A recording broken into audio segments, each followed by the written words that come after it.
Caros alunos, agora a gente vai fazer o último segmento da teoria genética de seleção natural. E a gente vai começar falando. A gente terminou falando sobre a vantagem do heterozigoto na aula passada, né? Então, a vantagem do heterozigoto, né, que é evidente principalmente na anemia falciforme, mas também aparentemente ocorre na glucose 6-fosfato, na deficiência da glucose 6-fosfato desidrogenase, e também nas várias formas de talassemia que aparentemente o heterozigoto é protegido da malária, né? Ou essa estimativa, né, essa foi comprovada no caso da anemia falciforme. Então, aqui a gente tem um trabalho de Bodmer e Cavalli-Scott, de 1976, em que eles mediram, né, a frequência dos genótipos da população, a frequência do declínio de Heisenberg esperada, né, e eles calcularam os valores de seleção natural, né, para explicar isso aí, eles estimaram T e o S nessa população. Então, né, então, isso aqui é bem interessante, porque mostra que a seleção natural está operando na população humana nessa região da África, os Yorubas de Ibadan, na Nigéria, né? E a frequência é muito semelhante aos valores estimados da seleção natural ocorrendo na população. Então, a população fica em equilíbrio na Heisenberg, a não sei se sofre algum tipo de seleção natural. E, né, então, é muito interessante, existe comprovação dessa seleção natural. Então, leiam aquele quadro e tentem entender ele, que vai ajudar vocês a fazer o cálculo, né? Bom, se bem que o melhor jeito de aprender a fazer o cálculo é fazendo os exercícios, e daqui a pouquinho a gente vai chegar lá. Bom, finalmente, a gente tem alguns tipos de seleção, uma delas que eu comecei falando no começo desse bloco aqui, né? É a seleção dependente de frequência. Então, a gente saiu da vantagem do heterozigoto, e agora a gente está explorando um pouquinho a seleção dependente de frequência. E no caso da seleção dependente de frequência, o, né, ela tem de dois tipos. Tem que, quanto mais comum um genótipo, maior a seleção natural em favor daquele genótipo. Aí, nesse caso, ela fixa o gene que está tendo vantagem, né? Então, nesse gráfico aqui, B, o adaptativo depende positivamente da frequência. Então, quanto maior a frequência, né, maior a frequência do genótipo azão, mais vantajoso ele é, até que ele se fixa na população. Então, ele se fixa muito rápido na população. Agora, um outro caso que é mais interessante é esse aqui, o valor adaptativo de azão, ele é inversamente proporcional à sua frequência na população. Isso é muito importante, principalmente na teoria da rainha vermelha. O fato de que seres vivos, eles se adaptam a outros seres vivos. Então, se você se torna resistente a um vírus, uma bactéria, um verme, e ele se adapta a você porque ele também é um organismo que evolui. Então, você tem uma corrida e você corre muito para ficar no mesmo lugar. Então, o termo vem do conto da Alice no País das Maravilhas. O melhor, na verdade, é a Alice no País dos Espelhos. Ela começa com a Rainha Vermelha. Lembrando que a Alice no País das Maravilhas, ela entra num baralho. E na Alice do País do Espelho, ela entra num tabuleiro de xadrez. Né? E aí a Rainha Vermelha fala para Alice, né, que elas estão ali conversando, e a gente fala, vai começar. Ela segura a mão da Alice, e as duas começam a correr loucamente. Aí quando elas param, elas continuam no mesmo lugar. Aí a Alice fala, nossa, que país estranho. A gente correndo desse jeito, a gente teria chegado num lugar muito longe no meu país. Aí a Rainha Vermelha fala, nossa, que país lerdo do céu, né? Aqui, se a gente quisesse chegar em algum lugar, a gente tinha que correr 2 vezes mais rápido. Aqui se corre muito para ficar no mesmo lugar. Então, seres vivos, eles correm uns contra os outros. Então, você corre muito para ficar no mesmo lugar. Então, seres vivos evoluem adaptações, né? E aí, para continuar infectando aquela população, os vírus, as bactérias, os fungos, eles evoluem medidas para dar a volta em volta das suas defesas. Né? Então, existe uma corrida evolutiva. Né? Então, seleção dependente de frequência entra aí. Porque um genótipo que é comum, os vírus se adaptam a ele. E os genótipos que são raros, os vírus ignoram. A mesma coisa acontece com em vermes, por exemplo. O exemplo aqui é do Potamopyrgus antipodarum, né? É um caramujo da Nova Zelândia. Ele pode se reproduzir sexuadamente, mas ele pode se reproduzir clonalmente. E aí você acaba tendo alguns clones de grande sucesso que dominam aquela lago, e de vez em quando surge um novo clone por reprodução sexuada, né? Mas aí o que acontece? Com parasitas simpáticos, os genótipos são comuns, eles são facilmente infestados pelo verme microfalos SP, né? E basicamente o que esse verme faz? Ele castra o. É por isso que é microfalos, né? Ele castra o caramujo, né? Ele, ao invés de se reproduzir, ele produz cercárias, né? Quando é infestado, ele se torna um robô. Ele é castrado para não gastar energia se reproduzindo. Ele fica comendo para alimentar os vermes infestados da sua carne. Depois eles saem para infestar um outro, né? Um tipo de que aí completa o ciclo nas aves, né? Então você fica esse ciclo eterno, né? As aves defecam e aí os protozoários, né, os caramujos comem os ovos, são infestados e depois eles produzem secárias que infestam o tipo diz que são comidos pelas aves marinhas e continua esse ciclo, né? E o caramujo é péssimo, né? Que ele é castrado, então ele não se reproduz mais. Então, quem é infestado morre. Então, se você é resistente, você deixa mais descendentes. E veja, os clones raros, eles têm uma taxa de infestação menor, porque os simpáticos estão adaptados ao que é comum, né? Eles infestam mais de 90 e poucos por cento aqui, né? E eles infestam um pouco os clones raros. Só que o que é interessante, quando você pega parasitas alopáticos, a taxa de infestação é baixa e os clones raros não são diferentes. Por quê? Seleção dependente de frequência. Para um parasita alopático que veio de outro lago, ele nunca viu esses genótipos antes. Então ele infesta todos de uma forma péssima. E o clone raro não é diferente dos outros, porque para esses parasitas, todos são clones raros. Eles nunca viram eles antes. Só que os parasitas simpáticos, eles conhecem muito bem o genótipo dos que eles infestam, né? Eles foram selecionados para infestar. E eles não funcionam muito bem nos raros. Então, os raros são protegidos. Então, você tem essa seleção dependente de frequência. E isso aí é a rainha vermelha em ação. Agora, um outro exemplo não tem nada a ver com infestação de doença nem nada. Simplesmente é que isso aqui é uma planta, o Enotera organensis, e eles têm esses alelos de alta compatibilidade presentes no pólen. Então, por exemplo, uma planta SI, SJ, ela não aceita pólen SI ou SJ, lembrando que o pólen é haploide, né? Então, ela evita se auto-fertilizar. E aí, isso aí significa que se o pólen SI e SJ é comum na população, um pólen mutante SX vai espalhar que nem fogo, porque fertiliza todo mundo. Então, você tem uma seleção dependente de frequência negativa. Então, se a seleção é dependente de frequência positiva, você fixa o azão. Se ela é dependente de frequência negativa, aí o azão e o azinho nunca atingem o equilíbrio, porque a seleção fica mudando. E é uma seleção diversificadora. A tendência é favorecer mutantes raros, porque esses mutantes raros começam a aumentar de frequência. Então, em 1939, a população estava reduzida a 500 plantas. Mas mesmo assim, havia 45 anelas diferentes de alta compatibilidade. A seleção natural não permitia nenhum deles desaparecer. Porque assim que ele começava a ficar raro, ele aumentava de frequência porque ele fertilizava todo mundo. Bom, então, esses dois exemplos mostram que a seleção natural ela tem várias formas e uma delas pode ser muito importante biologicamente. Só lembrando que a seleção natural muda muito ao longo de um transecto, né?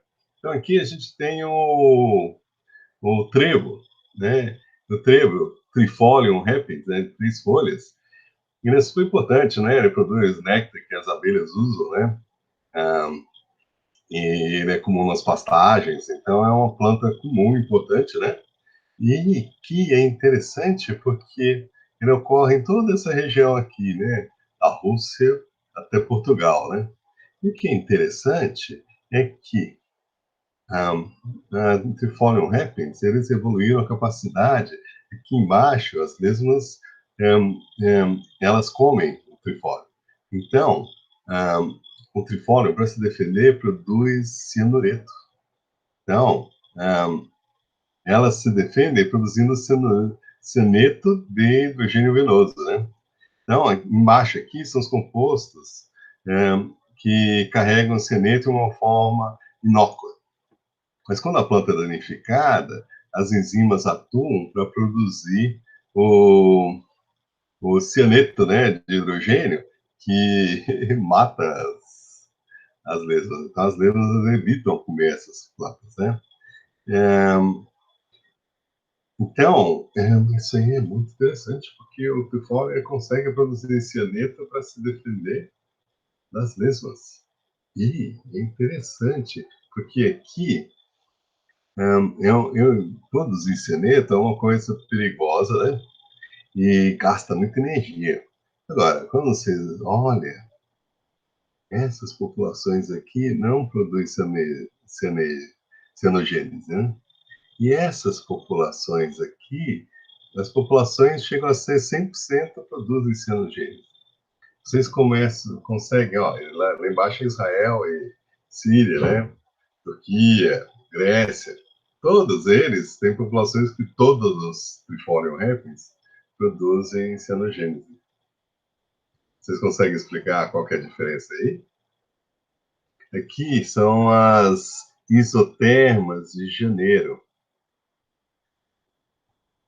Todo o norte aqui tem uma nevasca poderosa todo ano. Mata todas as lesmas, né? Quase todas. E as lesmas, então, elas reembadem, né?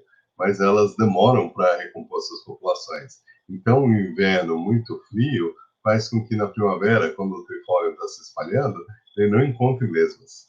Aí, esse gene é selecionado contra. Agora, lugares onde tem lesmas e elas não morrem no inverno, tem lesma o ano todo. E aí, o trifólio tem que se defender. Então, veja, dependendo do clima, você expressa ou não aquele gene. Ou seja, aquele gene pode ser selecionado ou não.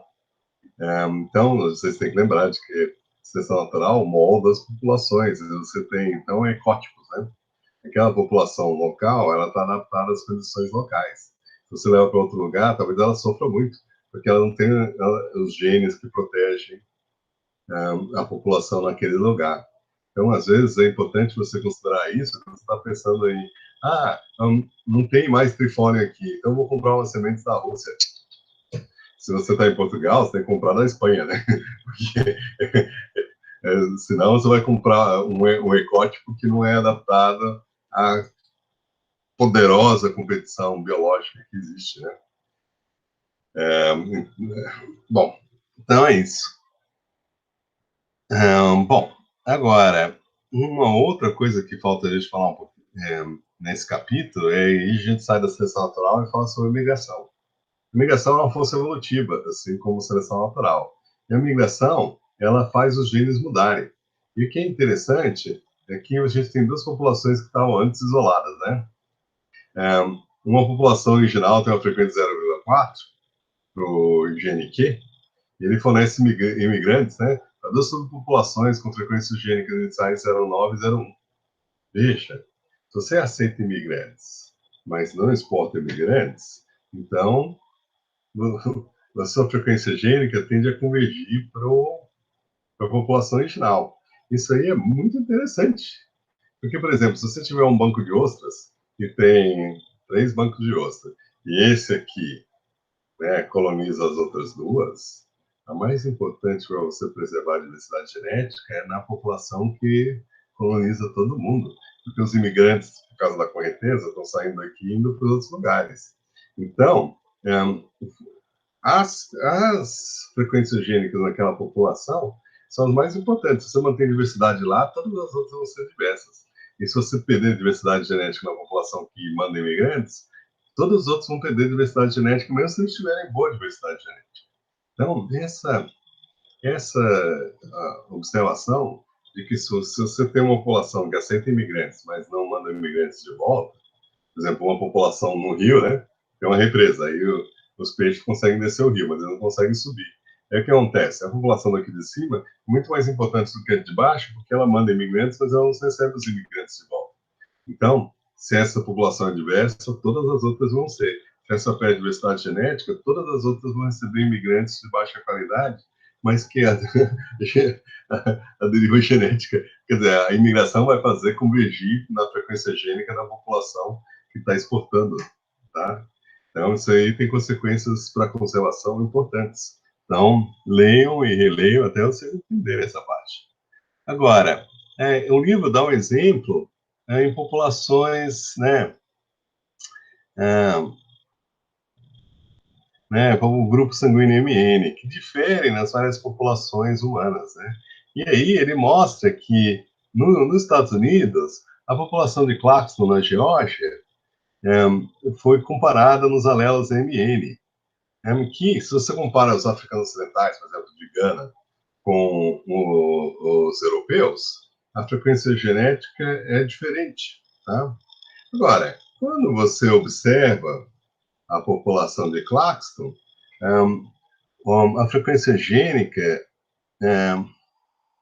dos africanos ocidentais é 0,474 por GNM, 0,484 nos afro-americanos de Claxton e 0,507 nos euro-americanos de Claxton.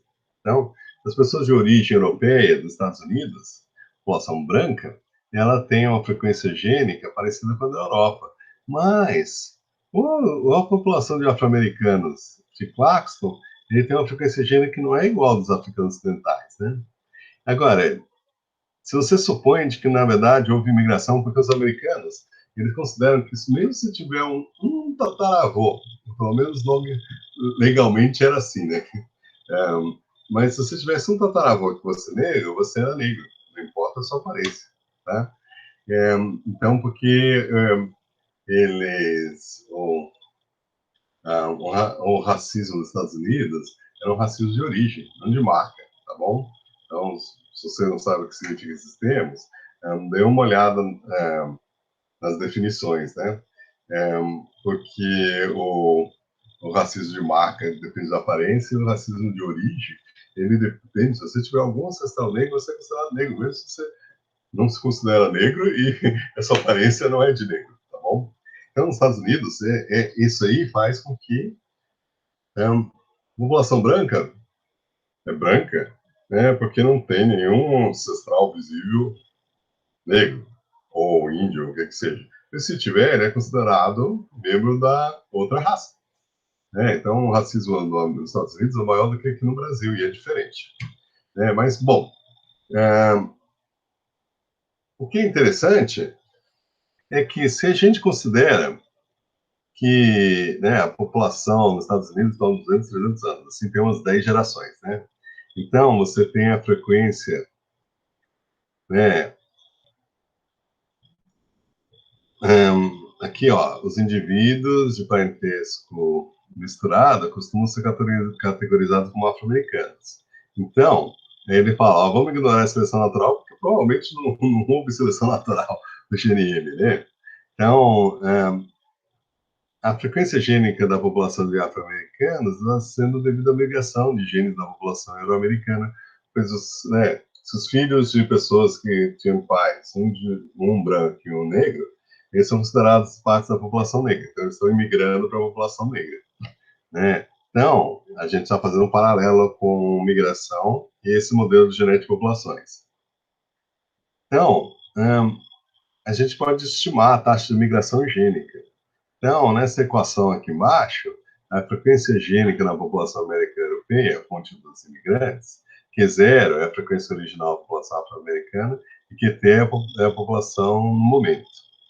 E, né, é isso aqui mais essa menos essa, vezes 1 menos m a 10 é a taxa de migração por geração. Isso aí é elevado a 10 porque houve 10 gerações. Aí depois você arranja o log e você pode supor que a população teve nos Estados Unidos, né, 200, 300 anos de população negra, ou seja, 10 gerações, aí você chega ao cálculo que m é igual a 0,035, tá bom? Então, isso aí significa que para cada geração, em média, cerca de 3,5% dos genes dos locos MN migraram da população branca para a população negra de neoclássica. Então, né, uma coisa que acontece, mesmo que as populações são isoladas, se ocorrer casamento entre elas, mesmo que em frequência baixa, você vai ter uma tendência às populações convergirem nos seus, né, nos seus genes, né? Então, esse aí é um exemplo, né? A gente pegou um modelo matemático, né? Que demonstra o que acontece e a gente usou esse modelo para estimar o grau de fluxo gênico. Aí a gente pode testar essa hipótese vendo, né, com que frequência ocorrem casamentos entre pessoas que são de raça distinta para testar esse modelo para ver se deu certo, tá bom? É um jeito de pensar sobre as coisas, são modelos que podem ser utilizados, né? Então, a gente tem uma sequência de modelos que a gente está vendo que tem várias aplicações, né? E que são importantes para a conservação das espécies e assim por diante, né? Bom, é, um exemplo interessante aqui é o das serpentes aquáticas do Lago Erie, né? Tamnófilos aquáticos, né? E aí, o que acontece? Elas conseguem nadar até as ilhas, mas elas pescam peixe, invertebrados na água e eles tomam sol na terra, né? Inclusive, eles se reproduzem em terra, né? E o que é interessante é que elas apresentam o polimorfismo mendeliano com dois alelos, né? Tem um alelo para bandas, que é dominante, e tem o sem bandas, que é abete, né? Então, o alelo com bandas, ele está protegido no meio da grama. Mas o alelo sem bandas, ele está protegido nas costas dessas ilhas que são de calcário esverdeado. Então, uma cobra verde some no calcário esverdeado. Mas a cobra listrada é óbvia. E eles observaram a predação, o gavião, e os gaviões, eles voam, né? Na verdade, eles vêm voando como se fosse um caça, né? Próximo da superfície, e de repente, ele sai de trás do morro, né? Vê as cobras, aí, fuma, ataca as cobras. E elas aí, vendo o gavião, todas se jogam na água. Só que ele vai lá e pega uma delas. E é interessante que você pode observar as cobras que estão predando, eles predam preferencialmente as cobras listradas, porque elas não são protegidas. Então, enquanto que no continente as cobras listradas são mais comuns, porque elas estão protegidas na grama, então um riacho no meio da grama, as cobras, quando saem do riacho, elas estão protegidas com essa camuflagem. Mas no Lago Erie, as listradas são predadas com mais frequência. Aí eles calcularam e a previsão, a predação é alta, então essa listrada deveria sumir da população. Mas todo ano, elas continuam a mesma frequência. Por que será? Bom, o motivo é porque as cobras listradas, elas continuam vindo do continente. Então, aqui, a gente tem um equilíbrio entre seleção e migração. E aí, vocês podem usar o mesmo raciocínio que a gente fez para, né, encontrar o equilíbrio da seleção, da seleção contra o genótipo homozigoto versus o outro. A gente usa esse mesmo raciocínio para ver a taxa de seleção. Se você tem uma estimativa de seleção natural, você pode ter uma estimativa do grau de, né, de migração para que isso aí. E o livro explica como fazer isso, né? Bom, a gente acabou a apresentação, então, tará! Né, a gente acabou todo esse bloco. Então, acho que eu vou finalizando aqui, parar a gravação, então, ter gravação. Então, parabéns, você terminou a teoria genética de seleção natural, né? Leia o livro, né? Faça os exercícios, né? E aí tudo vai se dar bem lá na prova, né? Então, até mais aí.